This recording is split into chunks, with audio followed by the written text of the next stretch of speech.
कई बार आप देखेंगे ग्रिल लगी हुई है, एक छेद होता है ग्रिल में, उससे आप हाथ डालेंगे और पैसे देंगे, फिर वो आपको क्या देगा नहीं देगा कुछ नहीं पता है, कुछ आपके हाथ में एक बोतल डाल देगा, आप खींच के निकालेंगे। उसमें अगर एक बूंद भी उस अल्कोहल थोड़ा की आ भी जाए, बस या तो आंखें कहीं अंधी हो गई या इंसान गया। जो पूरी जो अल्कोहलिक बेवरेज इंडस्ट्री है देश में, वो रफली करीब 1 बिलियन केस से थोड़ी ऊपर है। 45 करोड़ केसेस बियर साल में प्रोड्यूस होती है और कंज्यूम भी होती है। तरह तरह की बियर आ रही है, आप स्टाउट देख रहे हैं, आप पेल एल देख रहे हैं, आप लागर देख रहे हैं, हर तरह की बियर देख रहे हैं। हर देश की अपनी बियर है। वो अमेरिका में आपको बडवाइजर और मिलर दिखेगी, आपको जर्मनी वगैरह चल जाएंगे, बेक्स दिखेगी, साउथ अफ्रीका में कासल लागर दिखेगी।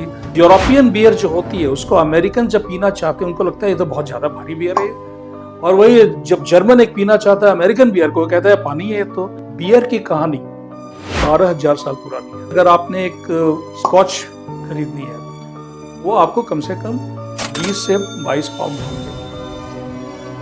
लेकिन अगर आप एक बियर का वो 4 पैकर जिसको कहते हैं ना, 4 बियर के कैन होते हैं, वो आप लेंगे तो आपको 3 पाउंड, 100 रुपया प्राइस है। तो उसमें करीब 70 रुपये सरकार के पास जाते हैं। मतलब 30 रुपए की ही बियर हम पी रहे हैं। नहीं, 30 आप पी नहीं रहे, उसमें भी ट्रेड का भी मार्जिन है, ट्रेड का भी मार्जिन है, बॉटल कॉस्ट भी है, लॉजिस्टिक तो कॉस्ट भी है। हाँ, करीब आप 20 रुपए जो है आपके बियर, लिक्विड, बॉटल, पैकेजिंग सब मिला के जो कंपनी को जा रहा है वो करीब होता है 18 रुपये। सबसे बड़ा मार्केट अभी भी तेलंगाना है, कर्नाटका है, महाराष्ट्र है, तमिलनाडु है, और अब एक रैपिडली इमर्जिंग मार्केट जो नॉर्थ का आ रहा है वो है यूपी।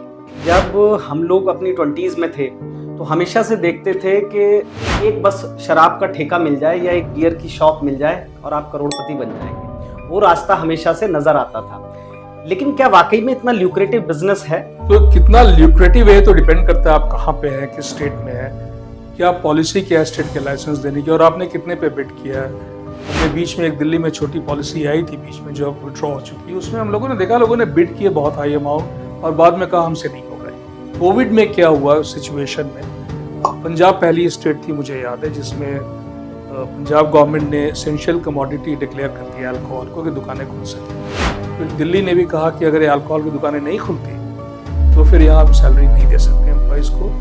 यूपी ने भी यही बात की, 70-80 लाख जो प्लांट आते हैं। बाकी तो आपकी चाय में आप जितनी शक्कर डालेंगे उतनी मीठी होती है।